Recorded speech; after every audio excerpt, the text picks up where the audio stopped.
Ysgramor, the legendary ATMORAN hero whose name is spoken with deep reverence and pride by the Nordic people a millennia after he walked Nirn. The harbinger of a soul who commanded the 500 companions his sons Silgar and Yngol gathered, who returned to Skyrim with a vengeance and brought war to the Snow Elves, who initiated the massacre in the human capital of Sarthal in the Night of Tears. He is regarded as the first ruler and historian of men, the foremost to apply the principles of writing of myrrh to the speech of his people, earning himself the title the bringer of words for his latter accomplishment. And for all he has achieved while still drawing breath, Ysgramor was granted a place in Sovngarde's Hall of Valor, with this realm being SHOR's very own pocket of Aetherius, where noble Nords drink and brawl, feast and sing, and share tales of their exploits for eternity. But there is even more to him than the stories and myths he plays a pivotal role in, details that suggest there was another mantle he donned in the era of myrrh and mysticism. Dardo sonak sedov, lot zinak sulje kast tid sedov aronax. Drem Yol Lok, zuris valvo, and welcome to my study in my home leaf rest in Riverwood, Skyrim. Here today we turn our attention to none other than Ysgramor, one of mankind's most prominent historical figures, and more specifically, to an aspect of his life that has only ever been theorized about but never spoken of with certainty. His, I would argue, undeniable connection to the dragon cult. We shall offer compelling evidence of him having had a relation to Dove and their followers, as well as offer arguments in support of the harbinger of a soul having possessed the title of a dragon priest. We will also entertain the speculation he was an actual Dova. The sources we will use for today's investigation shall be both official and unofficial, yet the latter carry as much weight as the former, though divonar dralun, for those who share them are most established and respected loremasters, and their ruminations are based on information stemming from the lore written within the Elder Scrolls themselves. Without further ado, let us focus on the inked pages of my journal where I have documented my research. Let us begin. Mora now minda. Pogasal kostim vagdo Ysgramor, nusun krasat los gevothent vot fal dovazag. Therefore, we shall not cite all that is known of him, only what is relevant to our investigation. First and foremost, the harbinger of a soul lived during the time of the dragon cult's reign. Its influence was carried over to Skyrim from the once slush, later ice-covered continent of Atmora, where Dovahkiin were already the most revered among the animal gods. This feat can essentially be credited to the man himself and his 500 companions, whom scholars believe may have been more in number, since it was after his invasion dragons and their priests established themselves in the mainland and subsequently Solstheim. This in itself strongly implies Ysgramor, as well as his warriors and clever men, as mages were called by the ancient Nords, worshipped Dovahkiin, as did most, if not all, ATMORANs at that time. Nonetheless, there is a lot of other evidence to not only hint at the legendary warrior having had a connection to the cult, but outright corroborate it. Mukin vot maltruke vot lot saik. As is documented in Songs of the Return, 3 of the ships carrying some of the legendary 500, who also have a moniker in the dragon tongue, and namely Zemazin, were named Kal Kaz, Sadon Wraith, and Krilot Lok respectively. All titles stem from Dovazul. The first literally translates to champion cat or Khajiit. Opening a bracket, the ancient Nords seem to have had a positive relationship with Elsewhere's populace, for there is a word wall commemorating a Khajiit named Anorasa, and in the Elder Scrolls Castles, there is an example of a Nord king named Odar having a Khajiiti mistress titled Talassi. And given that Mora was once the most attractive continent to inhabit before the carpet of ice engulfed it, it is entirely possible that representatives of this race of beast folk lived there and perhaps were even among the 500 companions. The dragon cult's influence in Elsewhere and henceforth the existence of Khajiiti dragon priests support this as well, closing the bracket. Kal may also be interpreted as a defender of a cause or a protector of a person, as well as one who is victorious in battle. Sadonreit would be Great Tree in Tamrielic, and Yngol Lok stands for Valley and Sky. Those influence in the continent of Atmora was so great that the ancient Nordic language was heavily influenced by it, if not even having originated from it as much as it likely has from Elnafex. This results in identical words such as UNSLAAD, which means unending or eternal, or Evgir, season, both of which composite the Old Nordic saying Evgir UNSLAAD, season unending, referring to war. Therefore, we cannot know for certain if Kalkas, Sadonreith, and Yngol Lok were Atmoran titles or purely draconic ones, but I personally believe the latter to be true. When one looks at the names of other ships of Ysgramor and the 500, Fallowfire, Ilgermet, Krion, Darumzu, Harak, and of course Jorvaskr, Kalkas, Sadonreith, and Yngol Lok certainly stand out as ones with exclusively Dovazul titles. Let us focus on Jorvaskr for a moment. As we know, the companion's meat hall in Whiterun is built with the ship's hull, making it a unique building in Skyrim, similarly to the College of Winterhold, which may be the last snow elven structure still standing in its more or less original state in the mainland. I have an investigation dedicated to the latter. Dal Jorvaskr, we return to the longship captained by Ysgramor's childhood friend Jeeg the River and the first of the armada to arrive in Skyrim. As we see, it is adorned by proud Dovahkier with their wings tucked comfortably at their sides. The door's metal hardware, I think this is the correct term, also depicts Dove. One could argue that these additional designs were added later, but given all we discussed, I think it is more than likely they were a part of the ship already, even if their places were changed after its hull was modeled into a land-bound building. This could be interpreted merely as the respect that the cult inspired in Atmora, and not necessarily as the harbinger of a soul having had a close connection to it, but I believe it is significant, especially when placed next to the rest of the evidence we shall present. Nos Paco Prusatit.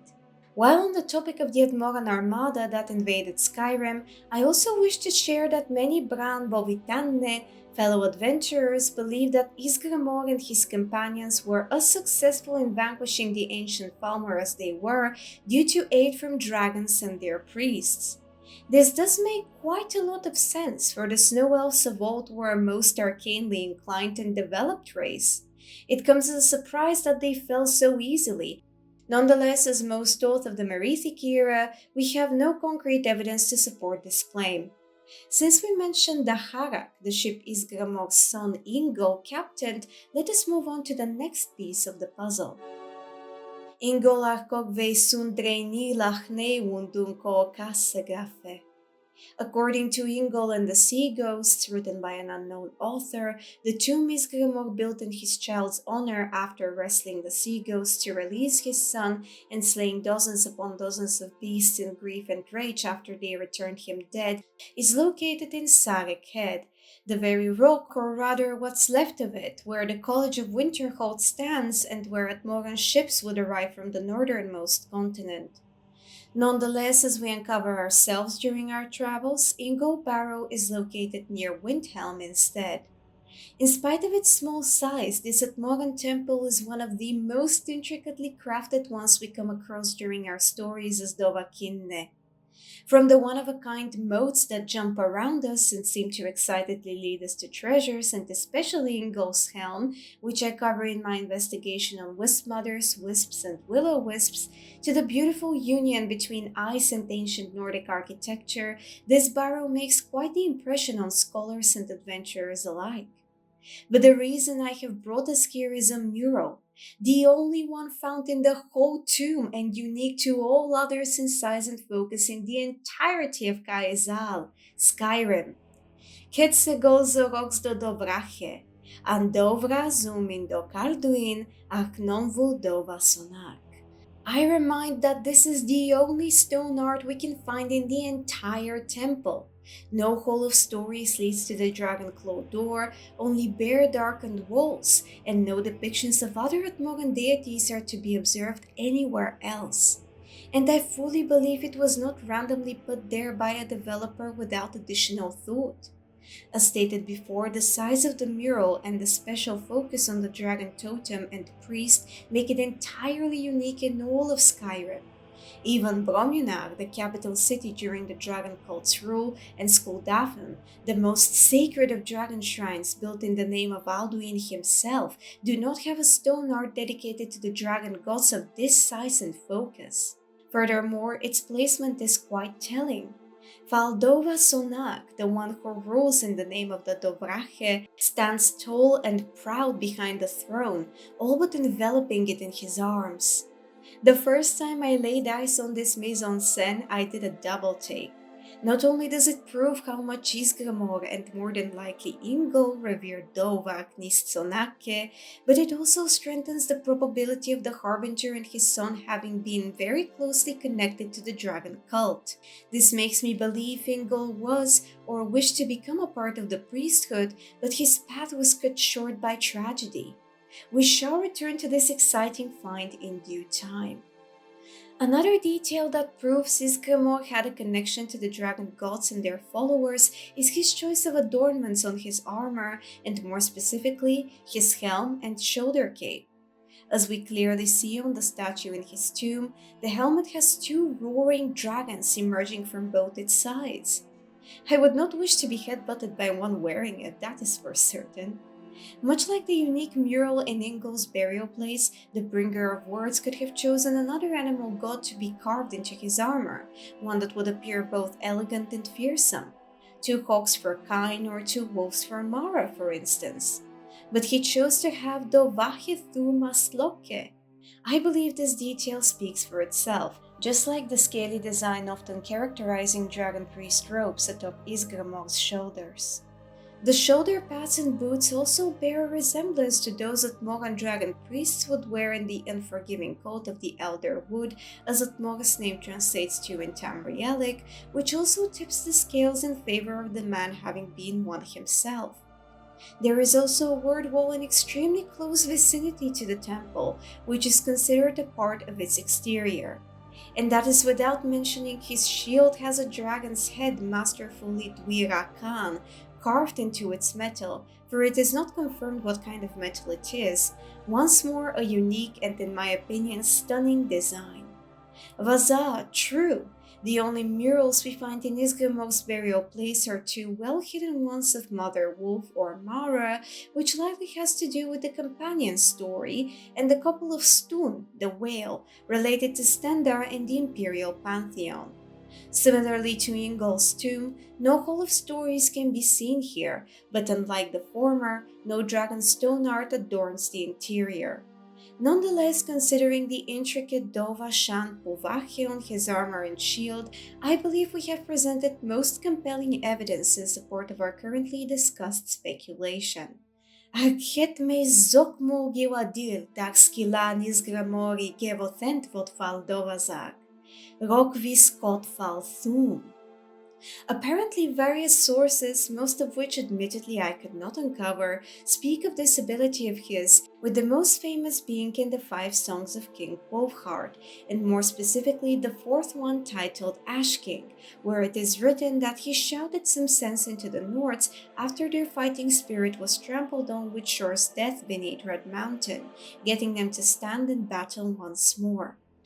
According to unofficial, hence not included in the game's work written by Mr. Michael Kirkbride, and namely, the Aldo Tagavela Shadingas, rolled right off the tongue, also known as the 7 Fights of the Aldo Daga or the Songs of Dragon and Dagon, I quote, "These were the days of Ysgrim, whose breath was weighted with power sounds," with Ysgrim being Ysgramor. Nonetheless, these brilliant writings read more so as fiction, which should be taken into consideration.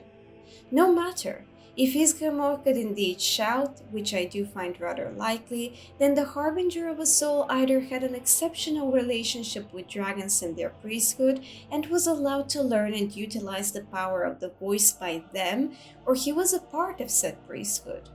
Here we return to the mural in Yngol's tomb.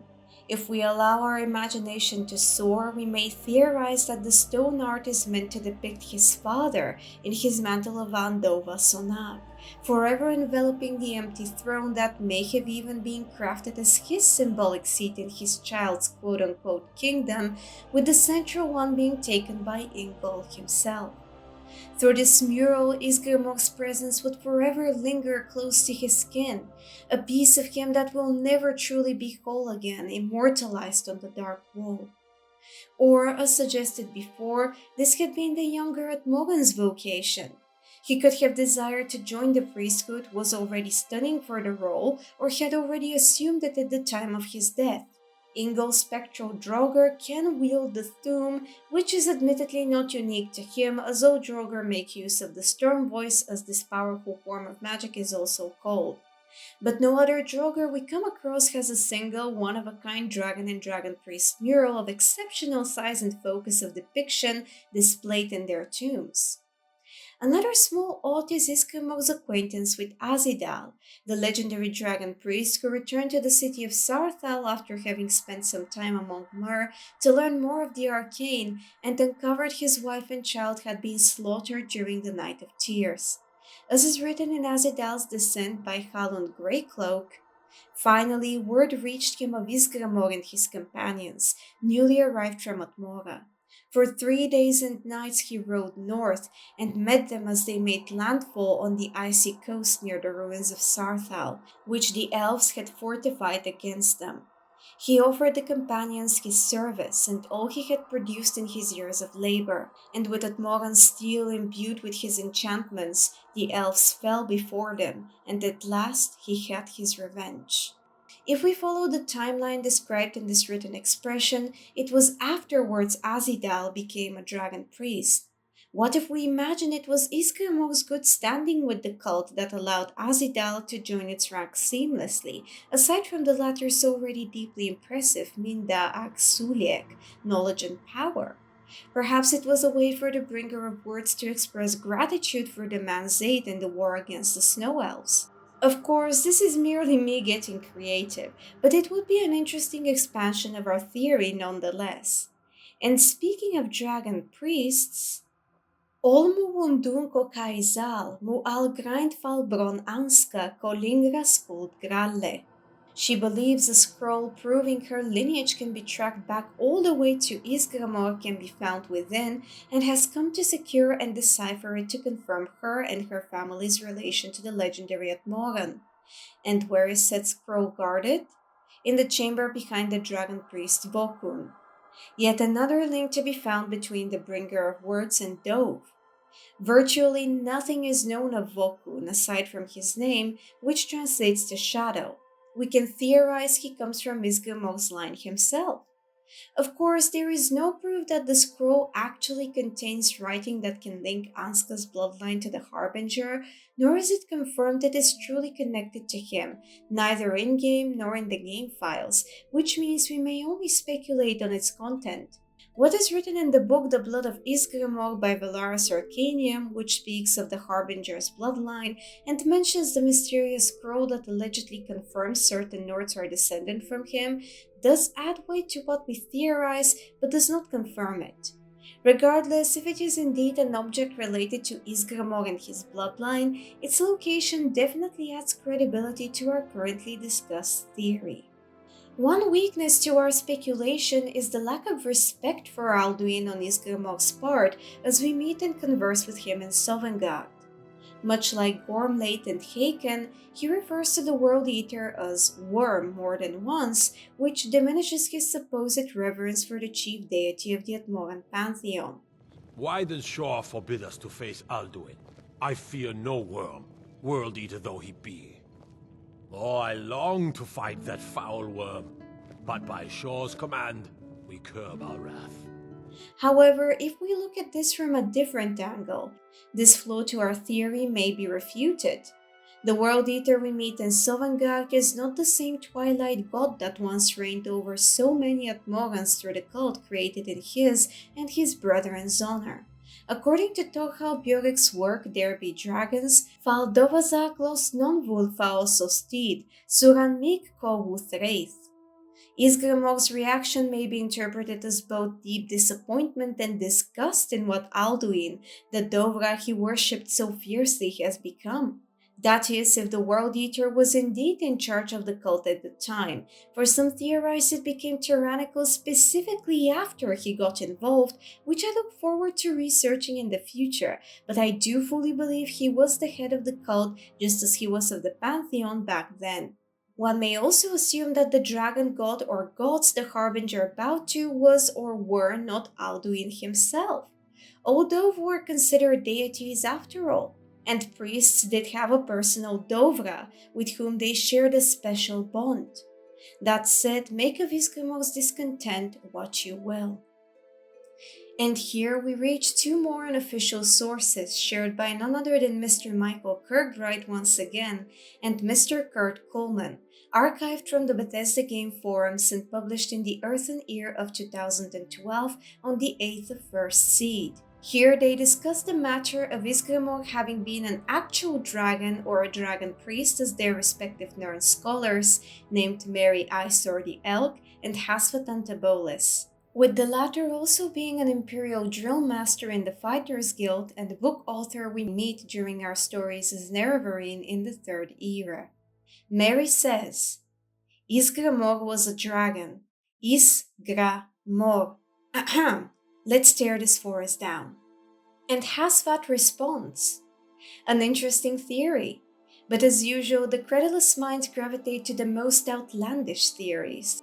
If Ysgramor was indeed a dragon, more likely he was a dragon priest. In the late Merethic era, it would be unlikely for a leader of Ysgramor's reported stature to be unconnected to the dragon cult.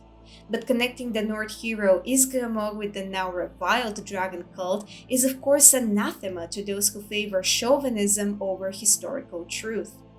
At the time, anyone of high stature or great prowess in battle would have been considered a dragon, the highest compliment imaginable. This does not mean that Ysgramor was in fact an actual dragon. As intriguing as one would expect from those two brilliant minds and respectable lore masters. And what Mr. Kuhlmann, or in this case Antabolis, says rings quite true. It would be odd for a leader of the Harbinger status to not have been somehow connected to the most influential power body at the time. And as he implies, and as we know, Nords have a terrible tendency of reading their history of anything they mislike. Taking all of what we discussed into consideration, I believe we have in the very least proven Ysgramor's reverence towards the dragon cult, and at best that he had a close relationship to its priests and leaders, perhaps being one of the former himself. Nu momora nauan zugun drendir, dar domeri, dar Ysgramor lostan vazadova. Similarly to what Mr. Michael Kirkbride does as Mary Isor the Elk, and to what I myself have done in my investigation on the Whorefather's identity, we shall break down Ysgramor's name into 3 rotmulage, words of power, which is more than possible. If we transform the rune Ya or Y into the rune Ki, double I, and replace the Set or S with Z or Z, we will get Ease, which translates to ice, and is very close to the pronunciation of the prefix of the Harbinger's name. Then, if we add a H after the A in Gra, or more appropriately for Dovazul, replace the rune An or A with Ha or AH, we are greeted by Gra, the word for battle. And an added O or Ot at the end of Mor forms Moro, the dragon word for glory. Hence, Ysgramoro would be a name crafted from the following words of power that suit Ysgramor more than well. Ice, battle, glory. This also adds to him having been a dragon priest, even if also Nakke we know of take on 1 or 2 Dovazul Rotte as their titles. Only Zagrisos's moniker, which translates to sword blood or more appropriately bloody sword, can be fragmented into finite/temporary kill blood, although the former makes far more sense. Or Ysgramor's name is a testament to how deeply revered the dragon cult was, as well as to how much Dovazul influenced the ATMORAN tongue. Daldrendir, we return to the currently discussed theory. Just like we can suggest Olaf One Eye was Numinex in human form to Ysgramor, which I cover in my investigation on the Dova, whose name and story make no sense as a whole, we may speculate Ysgramor the dragon transformed into Ysgramor the man at will. There is no concrete evidence of Dove changing shapes, nor is there implication they would wish to even if they could due to their pride. It is also notable that the realm of Mundus is limiting to all beings, hence possibly making such a metamorphosis improbable, and that the very concept of mortality is vomindoran, incomprehensible to Dovache. However, it is also important to mention that taking on the form of a man, mer, or beast does not necessarily mean acquainting oneself with Zalas. Akatosh, Oriel, Alkosh, however one wishes to refer to the time dragon, is the father of Dove, and he himself is depicted in anthropomorphic as well as draconic manner. One may argue that this could be a mere mortal interpretation of the chief of the Aedra, but I personally do believe he can shapeshift at will, and those various interpretations of him by diverse cultures on Nirn are not a mere fruit of the mortal race's imagination. Furthermore, dragons are masters of the arcane. Their very Aedric essence is magic, and the shape-shifting spell would likely not be difficult for them to cast. Also, according to another unofficial source once more written by Mr. Michael Kirkbride, and namely the 500 Mighty Companions or thereabouts of Ysgramor the Returned, the Bringer of Words is referred to as Ismalithax, or the Northerly Dragon, and furthermore he is called the bovitaan of ALDUIN. In this writing, there are also mentions of dragon clutches or offspring and the female dragons called Jills that sadly never appeared in any games. Once more, nonetheless, the written expression reads as fiction, and as Mr. Kuhlmann or Antabolus says, being referred to as a dragon was the highest compliment possible during that time, and it did not mean that one being called that was an actual Dova. There are two other weaknesses to this theory, aside from the ones I mentioned both here and in the research dedicated to Numinex. Firstly, similarly to Olaf One Eye, we do meet Ysgramor's spirit in Sovngarde, and he is very much human. One could argue that Ysgramor Faldova chose to cross the plains of Mundus in the Theorize and spend eternity in the Hall of Valor in his human form, or in the very least some time, provided dragons can jump between realms with the aid of their magic and Aedric origins. It does sound outlandish, but Dove are individuals with different characters and preferences. Wanan Dova Volkonan Darven, Walos Muhammad. This does rely on quite a lot of imagination and liberties taken with the lore written within the Elder Scrolls, it is true, but it was still worth mentioning as a refutal to the stated weakness. The other is that no myths and legends mention Ysgramor having been a mage. They instead always speak of his clever men that cast spells for him. As we know, dragons are exceptionally magically inclined, therefore it would make sense for a Dova, in human, elven, or beastly form or not, to favor the arcane alongside physical battle prowess. This can also be considered a flaw to him having been a dragon priest, Fafal sonake palos lot kronne. The argument I can think of is that Nords erase details of their history they dislike, however it is a weak one. After all, Ysgramor as we see him in Sovngarde gives no indication of being a mage, and furthermore, this race of men's mistrust of the arcane is a fairly recent phenomenon. It occurred after the Great Collapse devoured the majority of Winterhold but left the college untouched, a little over 80 years ago. Regardless of how fascinating it is to imagine Ysgramor was an actual dragon and that Dovaheh can transform at will, I am more inclined to subscribe to Mr. Antabolus's or Kuhlmann's theory that the Harbinger of a Soul had a close relationship with the dragon cult and was likely a priest himself, with the title of dragon having been bestowed upon him, as opposed to having been one himself. There is really nothing more to add, therefore today's research has come to an end. I have long since ruminated that Ysgramor must have been related to ALDUIN, his dragons and his priests, given the era during which he lived and the numerous details surrounding him and his son Yngol that I shared here today. It brought me immense joy to have uncovered so many compelling pieces of evidence in support of this popular speculation I have been subscribed to for many a year. It was an utmost honor and pleasure to thoroughly investigate the harbinger of a soul's possible relationship with the dragon cult, and I sincerely hope you enjoyed. And if you have thoughts of your own to share, never hesitate. I always enjoy reading them and exchanging knowledge with you, Difadonne. UNSLAAD KOGAAN, thank you all for your support, as always. I look forward to spending time with you again, but until then, Lok Thum. Kinbok lo so lot olok kalle, Difadonne.